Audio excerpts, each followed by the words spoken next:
Hello, and welcome to Dining with Death, True Crime Tuesday. I'm taking all your advice, and I'm asking people at the beginning of the video to like the video, subscribe to my channel, and if you really want to support us, join the Patreon. I'm terrible at marketing, so I've been listening to all of you guys, and I'm doing what you said you think will help to make the channel grow so we can reach our end goal, which is a big one, and I will talk about that at the end of the video. Here in the true crime community, we see people who do bad things and make terrible excuses for those bad things all the time. They kill for money, they kill for sex, they kill for jealousy, they kill because they're simply evil. But they always seem to have excuses. They were abused as a child, they were bullied in school, they were pushed too far by a spouse.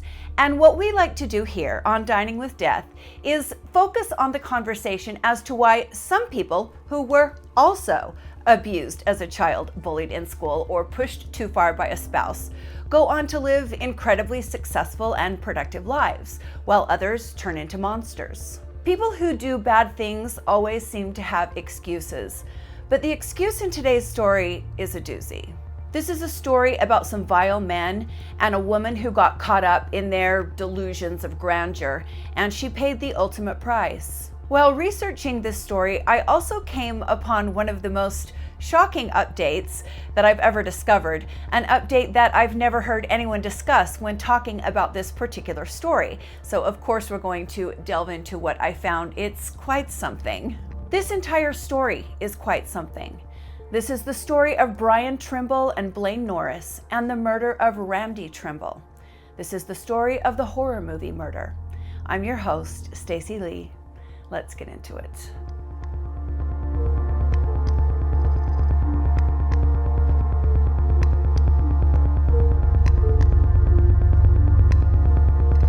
September 9th, 2000. Brian Trimble and Randi Peck are married in Pennsylvania. The couple was very happy and very much in love and looking forward to the future, despite the fact that Brian had been diagnosed with MS, multiple sclerosis, and had some health challenges ahead of him. Their wedding was a happy one. The families were excited for the two young people who were well on their way to a great life. Randi was a very hard worker. She got a full scholarship to pay for college, and at only 25 years old was able to purchase her own home, this home here. She actually purchased it just before she met Brian. Only 2 years after the wedding, Brian and Randi were starting to have some serious issues. There was a lot of arguing going on in the house. Brian felt that Randi was overbearing and too controlling. She worried too much about his health, and sometimes she just flat out didn't let him do things. Brian felt like every move he made and everything he did had to be approved by Randi, and if it wasn't, there was sure to be an argument. Randi also really wanted to start a family, and Brian wasn't so sure. Also, Brian was aimless, is the nice word. First, he wanted to go to school to become an engineer. Then he said he wanted to be a school teacher. Sometimes he talked about going into the military. He was a little lost. Because of his MS, he was physically limited and couldn't do a lot of the things that he wanted to do, and that affected his mental health, as you can imagine. Brian was able to sit and work on a computer, and so he found a job in IT, working online and on other computers. It was at work that Brian met a coworker who became a friend, and that man's name is Blaine Norris. Now, before we go much further into the story, because we like to talk a lot about the psychology of the killers and the perpetrators in our stories, not just the crimes, I want you to really pay attention to Blaine Norris as we talk about him and get a feel for him. In researching this case, I'm going to straight up tell you, Blaine Norris is one of those people that I truly believe is much more dangerous than many might make him out to be. This is a man who craves attention as much, if not more, than anyone I've ever studied. This man is desperate to be seen as special, as someone important. And I believe he is, at his core, violent. He's very dorky looking. He's very nerdy looking. He is not attractive. He's not someone that you would think of as like a stealthy serial killer, but I believe he is someone who is violent still.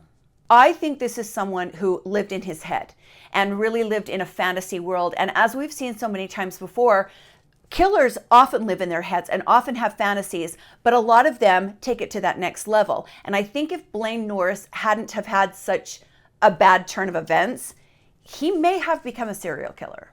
You can make your mind up as we go, of course, but as much as I'd like you to think about Blaine, I'd also like you to think about Brian Trimble, because I truly believe that Brian Trimble is also a very dangerous man. I don't know if on their own these two would be quite as dangerous, but it's kind of that folie à deux, is that what they call it? Where two people get together and do things they maybe would not do individually. So Brian and Randi are married. Blaine was married to a woman named Wendy, and the couple had a son named Mason. As Brian and Blaine got to know each other a little better and talked about their lives and their interests, Blaine informed Brian that he was an amateur horror filmmaker. Now remember, this was the year 2000, and the Blair Witch Project had just come out the year prior in 1999, and it was huge. I mean, huge isn't even the word. It was a massive success. The Blair Witch Project was the film that kind of launched an entire new genre in film, the found footage genre. Now, there were found footage films before Blair Witch.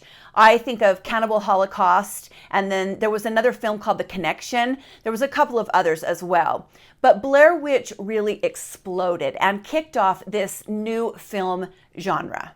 Found footage is when you're watching a movie that looks like it's somebody taking a videotape and then they lost the videotape and somebody else found it and now they're watching the videotape. That's found footage. So it's usually like a group of people on a trip. One of them has a camcorder. They're filming themselves and then something terrible happens to them. The footage is found later on after their demise. Well, Blaine Norris was convinced that he was going to be the next big horror film director, and his idea for a found footage film was going to be even bigger and better than the Blair Witch Project. The plot for Blaine's film involved a killer murdering people who were hiking along the Appalachian Trail. Now, just off the bat, I would not only totally watch that movie, but I would probably love it. I love a horror movie in the woods, anything in a cabin, anything in an isolated area, and I'll watch them even if they aren't great. Now, Blaine's movie was never going to be great. He really had no budget. But because the Blair Witch Project was made for only $60,000 and at the box office made $248 million, Blaine was convinced he could make a film for even less that would make even more money. Remember when I said delusions of grandeur? Yeah. Oh, I have a little bit of trivia for you that you can bust out the next time people are talking about movies so you can know the most. I got you. What do you think the most profitable movie ever made is? You're thinking maybe like Marvel movies, Spider-Man, something like that? Wrong. Those movies cost a lot of money to make. They gross a lot, but they also cost a lot.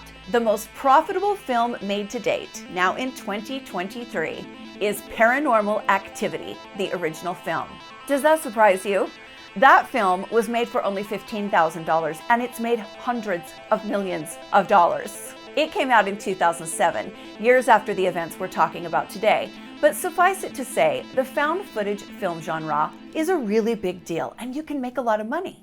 So Blaine continues to talk up his film to Brian, and Brian, who is feeling kind of trapped in his unhappy marriage, his wife wants kids, he doesn't, he's feeling too controlled, he starts to get excited about Blaine's film. It was kind of an outlet for Brian, and as the two men talked, Blaine told Brian he wanted him to be the cameraman on the film. Now, Brian was not a cameraman. He did know a little about cameras. He had shot a few weddings and done a little bit of nature photography. He had a very basic understanding of videography, although he had never been involved in film production. He also didn't own any of the kind of equipment necessary to make a film, even a low-budget film. But nevertheless, the two men were determined to make this little horror film happen. Brian and Blaine then made several trips to the Appalachian Trail to scout locations for the film. Blaine had a pretty good idea of where he wanted to begin filming and how he wanted the film to look, but there was a problem, and it was a pretty major one. Blaine had no money. So one day at work, Blaine went to Brian and he said, "Hey, I remember you telling me that you and Randi had been saving up. Would you ask her if you guys will invest your money in the film?" Now, my friends, I am telling you what, if my husband comes walking into our room one night and sits down and says, "Hey, you know that dorky dude that I work with? He wants our life savings to make a movie, even though he's never made a movie and doesn't own a piece of film equipment and has no idea what he's doing. Yeah, that's like sneaking the sunrise past the rooster. It ain't happening. Well, Randi said exactly what I would have said. Absolutely not. Not only was Randi not about to give Blaine any money, she didn't want Brian involved in the film at all. She was concerned for his health, and with his MS diagnosis, she thought spending a week hiking in the woods was a terrible idea. So Brian was kind of left off sneaking off to meetings for the film and only staying for short amounts of time. Like he would leave work, go to a meeting for the film, and then hurry home and just tell his wife he had to stay late at work. This was not a healthy relationship, and if Randi really was that controlling, I can sympathize with Brian to some extent, but he should have just been honest with her and talked it out. Blaine was moving forward, and by the summer of 2002, he was ready to start getting serious. The title of the film that Blaine chose is Through Hike, a Ghost Story. Oh, even the title is bad. Through Hike? That doesn't even make sense to me. Maybe it means something in the hiking world. I don't know, but it's hard to say. So Blaine printed up some posters and put the word out that he was looking for actors. He even built a small stage in his house so that the actors had somewhere to audition for him. I think most auditions are just held in a room. I don't think a little stage is necessary, but Blaine was really doing something in his mind. Here's a few screenshots of the videotaped actor auditions. A lot of the images I'm showing you on this story today came from a documentary made about this story, and that documentary is called Rough Cut. I sent an email to the maker of the film to ask permission to use some of the footage, but I never got a reply. So instead of the footage, I'm just going to show you some screenshots. And hopefully me letting you know the name of the film, Rough Cut, that will make up to the director for me stealing these screenshots. I watched Rough Cut, and it's actually pretty interesting, so go and find it. As you can see in these photos, the actors came in and auditioned. Blaine would give them direction. They were told to pretend they were drowning, or they were being strangled, or that they were being hung from trees. At one point in the footage, the actor on the floor is coughing and dying, and Blaine interrupts him and says, "Are you okay, or are you just acting?" I mean, this is really amateur hour here, folks. Blaine thought the guy was having a coughing fit after he told him to cough. I don't know. But the auditions came to an end, and Blaine makes his choices, and then he's on to the next step, promoting the film even before production began. Look at this little gem of a website I found, still up 21 years later. This is the actual website for the film, and it's really shocking to me that it's still here. It looks to be more of a blog page, not an actual domain that someone has to pay for, but I'm still really surprised it's up. I want to read you just a snippet of Blaine's little autobiography on this site. Blaine Norris has been enthralled with films since he was a child, especially the horror sci-fi genre. He often looks to directors such as George A. Romero, Sam Raimi, and John Carpenter for inspiration. Quote, "These guys really forged a place in horror history. They had very small budgets but created horror masterpieces that have stood the test of time." Blaine, those three directors didn't forge a place in horror history. They are horror history, and also they're massively talented. I'm being rude, I know, but this guy, I'm telling you, just wait. Then the bio goes on to say some things as though it's been written by someone interviewing Blaine. But you know full well Blaine put this site up and wrote this himself. But it says things like, "When asked if he feels Through Hike will become a horror classic, Norris responds, 'It's too early to call. I feel Through Hike has the ingredients for a truly scary movie. This is a supernatural thriller. Basically, it's a ghost story. People may not believe in ghosts, but they usually don't disbelieve in them either.'" Say what now? There's always that little uncertainty in the back of their mind. The fact that he put in like a fake interview of himself just kills me. It then goes on to talk about how Blaine is an Eagle Scout, because of course it does, and he has experience outdoors. So I'm not really sure how the outdoor experience, being an Eagle Scout, has anything to do with filmmaking. This cracked me up because this guy is so full of himself for who knows what reason. Then, as you saw on the page, there is a little bio for each of the actors that Blaine has chosen for his film. Apparently, he held several rounds of auditions. I know the acting world is tough, but I'm not sure who's showing up for this guy, but he did get some actors. Here you see Aaron Lampart cast as Heather, Jake Samberg cast as Doug, Amber Muncie was going to play the part of Terry. And of course, we've got Michael Lazarczyk playing the ghost of Samuel Toon. I'm such a bitch. Now here's a little more info on the film. The characters in the film were all supposed to be aspects of Blaine's personality. This guy is truly a narcissist. And the character names, as you can see here, Doug, Eric, Alan, Terry, Heather, spell death.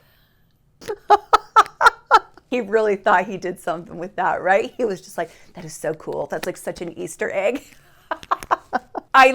Blaine is such a narcissist that he's not even writing true characters. He's writing different parts of his own personality, which, I don't know. I'm sorry, this guy doesn't seem that complicated to me, but there's something about him that just bugs the hell out of me. And I think it's because he's gross and evil with the girls later on in the story. I'll get to that. Now, you don't have to be an expert photographer to see that the photos of the actors are terrible.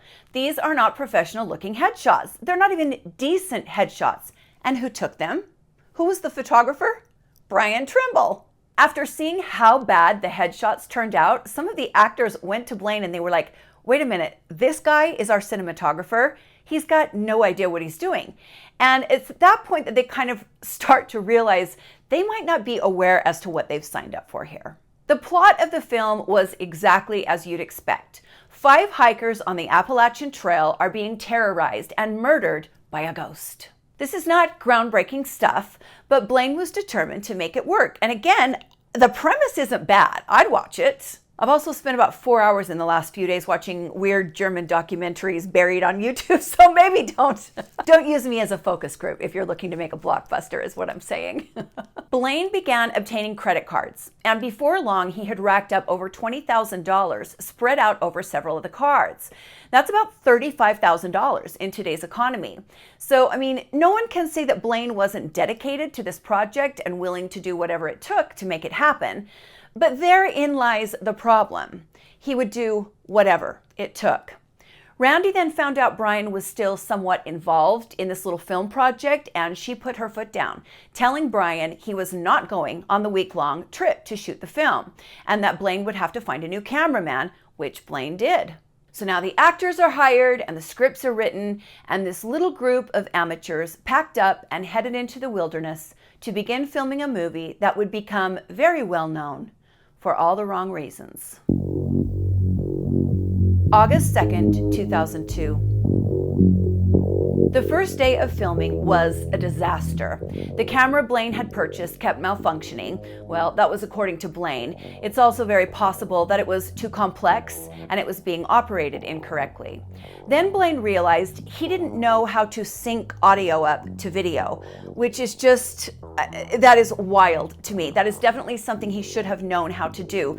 I've even got that figured out for my little dog and pony show here, but Blaine had no idea how to do that, and the actors were standing around watching him fumble with this equipment. By the end of the third day, the actors were complaining that they had only filmed a couple of pages of the script. They were going to be way, way behind schedule. But for Blaine, this was like the greatest summer camp of all time. He was surrounded by people who were there to make his film happen, and each evening as the group camped after filming, Blaine would confide in his stars that he and his wife were having some major problems. Blaine's wife, Wendy, was very unhappy about the time and the money that Blaine had invested into this film, and she wasn't even aware that Blaine had taken a loan against their house for the film. So Brian is back at home with Randi, kind of stewing that he's missing the film shoot, and he starts to really hate Randi. He's resented her for some time, but this was kind of the ultimate humiliation for him. She wouldn't even allow him to take a week to go and make this little film, and he really started to have some serious resentment and anger towards his wife. The film shoot was a nightmare. Some days actors didn't show up when they were supposed to. The main cast was camping at the location, so then they would have to stand around waiting for additional actors to drive in, and very often they were late. Even the people camping didn't want to get up and start working every day. Now, Blaine had found an investor, someone willing to give him a little bit of money, I think around $20,000 or $30,000 for the film.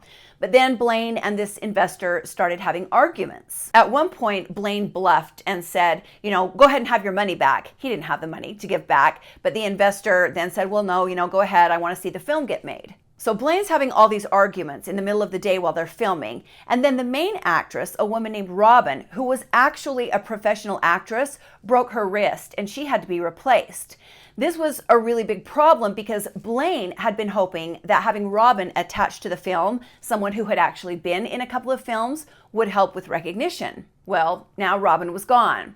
After a week of shooting, that was supposed to be the only week of shooting, the cast dispersed, nowhere near finished filming, and the plan was for them all to meet back at the location the following week. When they regrouped at the site, Blaine announced that when he went home, his wife had taken their son and left him. People were kind of surprised that Blaine had showed back up. He had just lost his wife and his son living with him. She'd taken a bunch of stuff out of the house, but he was right back, ready to do the film. That's a life event that would cripple a lot of people, but it was not enough to stop Blaine. Something else was different after the cast of actors regrouped. Blaine was not alone. Brian Trimble was with him. Apparently, Brian and Blaine continued to hang out, even after Randi told Brian he wasn't going to have anything to do with the movie. Both Brian and Blaine were really into Dungeons and Dragons, and they had a standing Friday night game with some other people. So shooting begins again around August 13th, but some of the actors are getting really fed up. Apparently, some of the actors were even in this Dungeons and Dragons group, and they'd been talking about not showing up the second time. And then on top of that, on set, Blaine is constantly joking around. There was more goofing around than there was filming going on, and Blaine, he was just gross. I think this is part of the reason I have such a dislike for him. He was always leering at the women in the film and making sexual innuendo and jokes, and it made them uncomfortable. There's nothing grosser to me than a man who knows he's in a position of power and uses that to leer at women. It's so gross. Blaine is one of those people to me that's just overly confident and arrogant when he's really got nothing going for him. But this is the world of the narcissist. The shoot drags on and on and on. And finally, months after it was supposed to have finished, in October of 2002, the film wraps. Blaine tells his cast that he's going to take about a week off and then he's going to start editing. Throughout the fall of 2002, Blaine and Brian remain friends, and they continue to meet for their weekly Dungeons and Dragons game. But the other thing that begins happening, the credit card payments are due. All the money that Blaine has spent to make this film has to be paid back, and he has absolutely no way of doing so. His wife has left him, he's tens of thousands of dollars in debt on high interest credit cards, and he owes this investor, I think it was between $12,000 and $20,000. And he's also not on good terms with this investor. The stress and the tension builds for Blaine, but it is also building for Brian. Brian is very unhappy at home. Randi is this very successful, strong woman. She's making more money than Brian is. She owns the home they live in. She kind of wears the pants in the family. And Brian's angry about that. Brian's angry in general. He's just angry about the way his life has turned out. Blaine wants his film finished and Brian wants his wife gone. And as the two continue to talk, a very diabolical plan is formed. A plan that will fix both of their problems. But for it to work, someone is going to have to die. January 10th, 2003. At around 7 o'clock in the evening, a call comes into the 911 dispatch at East Pennsboro Township. The caller is Brian Trimble, and he is crying hysterically. He has come home to find his wife, Randi, dead on the floor of their garage, lying face down in a pool of blood. Brian, his voice shaking, told the dispatcher that his wife was 27 or 28 years old. He couldn't remember her exact age, and that she wasn't breathing and she wasn't moving. In a shaking voice, Brian spelled out his last name for the dispatcher and was told the police were on their way. When the police arrived at the Trimble home, they quickly cordoned off the perimeter and searched the house to ensure that the perpetrator was not inside. As you can see in these photos, there were some DVDs askew on the floor, as if someone had hurriedly gone through them, but nothing else was missing. The police quickly came to the conclusion that the only things moved about in the home were moved deliberately to try and make it look like someone had ransacked the house. Brian Trimble told the police that he had been out to dinner with a friend that evening. His friend was contacted, and that friend verified, yes, he had eaten dinner with Brian just before Brian arrived home. Randi's body was taken by the coroner, and at autopsy, it was discovered she had been stabbed 27 times. As word spread of this gruesome murder, people in the area were shocked and they were frightened. This was a nice neighborhood in a small Pennsylvania town near Harrisburg. This wasn't a place that had a lot of murders, and certainly not horrific murders of young women in their homes. A few days after the murder, homicide detectives took Brian Trimble back to his house to do a walkthrough with him, which they videotaped. Here you can see them in the living room, the Christmas tree is still standing, and Brian telling the police that he came into the house, called out for Randi, and got no answer. He then noticed that the garage door was ajar, and he went to see if Randi was in the garage, and that's when he found her murdered. You'd think that the police would have turned on the house lights to get some better images in this videotape. These are the things I think about that kill me. Like, why not flip the lights on? Anyway, Brian tells the officers that he yelled to Randi, "Are you okay?" And when she didn't answer, he went to her side. The problem with that statement is that earlier, Brian had told the police that he'd never gone into the garage, and that is when the police began to believe Brian Trimble was lying to them. The police decided they might try to rattle Brian Trimble. He'd agreed to come in for an interview about 10 days after the murder, but the police wanted to get a better feel for this man. So they began stopping by the apartment Brian was staying in around 10:30 at night. They'd knock on the door and say they were stopping by to see how he was doing. Brian Trimble would always be shocked each time he saw them, and he looked nervous. Then the cops would sit outside in their cars as Brian entered and left, like the movies or work. They didn't try to hide that they were watching him, and each time Brian spotted them, they could see he was upset. Investigators decided they better bring in Nancy Chavez, Randi's mother, and tell her that Brian had become their #1 suspect. Nancy was beside herself. The police asked Nancy if she was aware Brian had said he and Randi were getting a divorce. Brian had told the police, we were splitting up. Nancy said that was absolutely not true, that she and Randi were very close, and if there had been any talk of a divorce, Randi would have told her.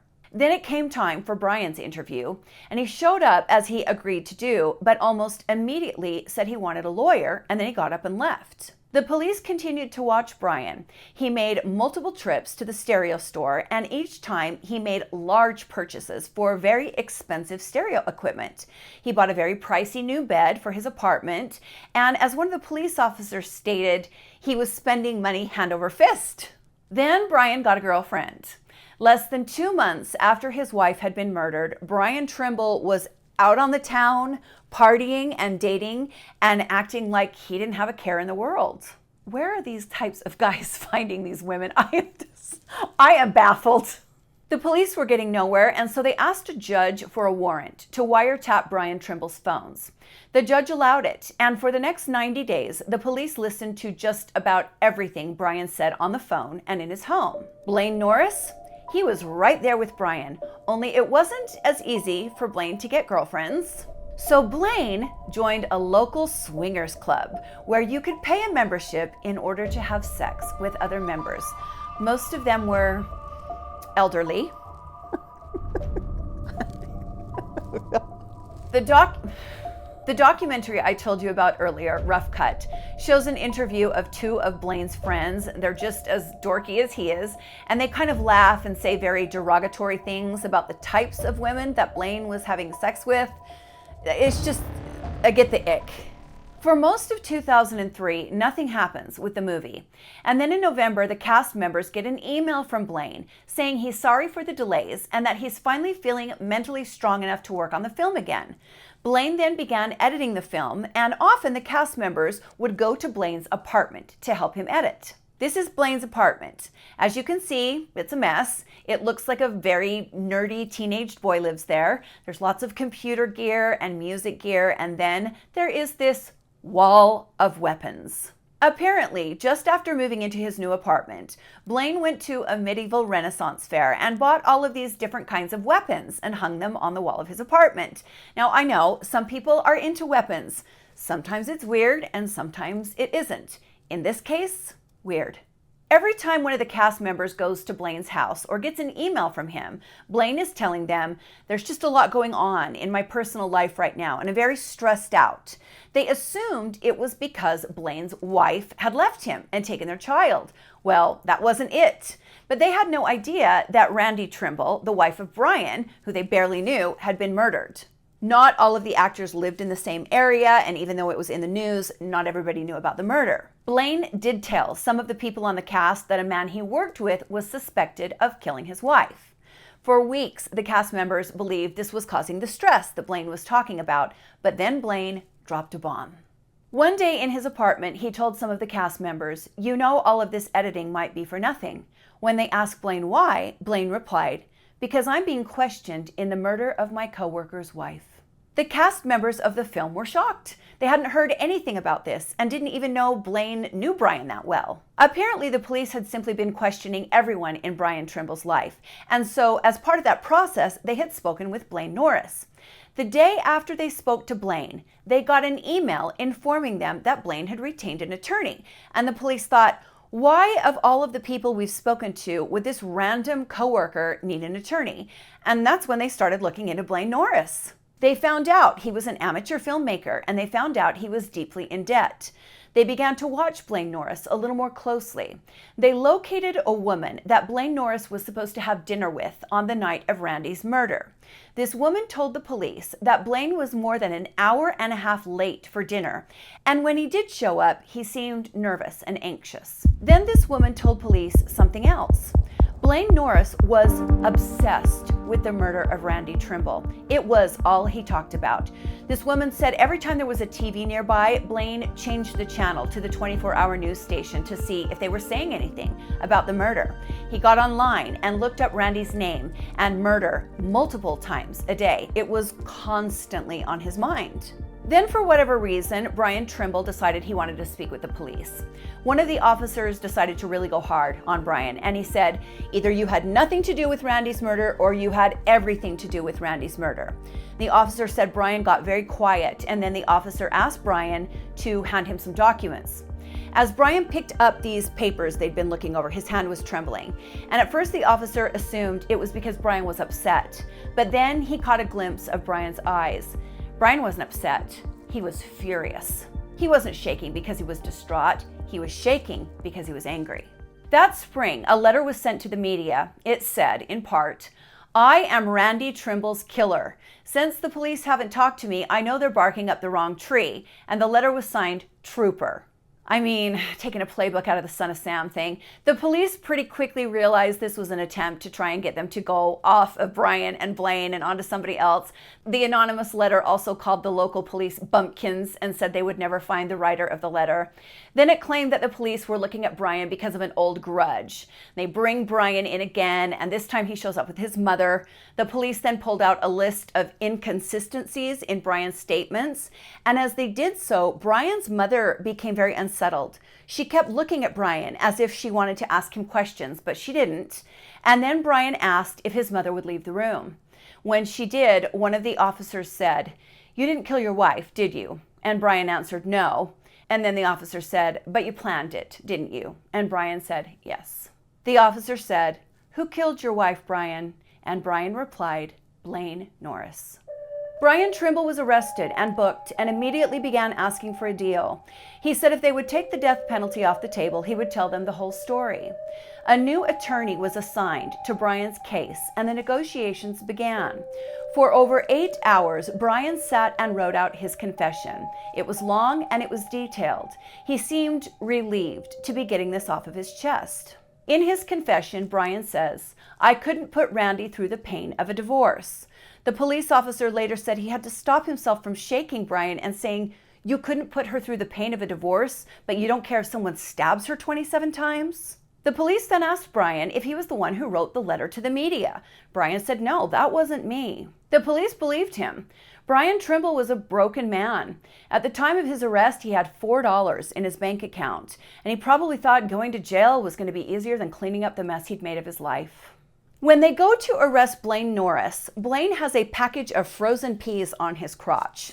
And the cops are like, what in the hell is going on here now? Blaine had gone and gotten a vasectomy for some reason. Like he's getting so many women he's really worried about. I mean, oh my gosh. But anyways, they take Blaine into custody and they question him all the time with an ice pack on his crotch.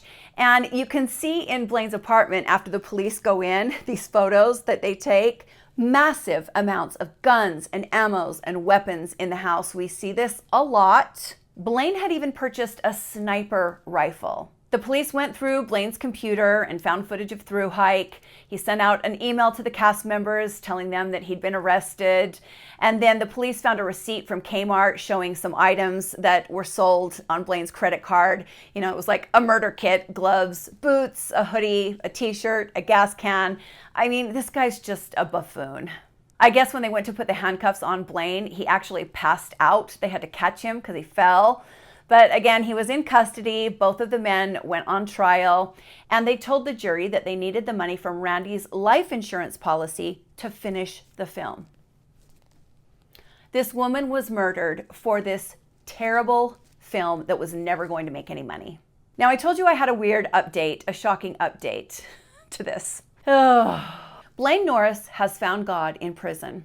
Not only has he found God, he has finished his degrees and now calls himself Dr. Blaine. It appears that Dr. Blaine has set up a new business from prison. As you can see here, it's called Dr. Blaine's Center for Betterment. If you'd like to take a full tour of the website, the address is blainscenter.org. And let me tell you, it's interesting. Blaine is a big fan of writing his own bios, but there are also bios for a couple of other counselors and an office manager. This organization is said to help people with addiction and people who have committed crimes.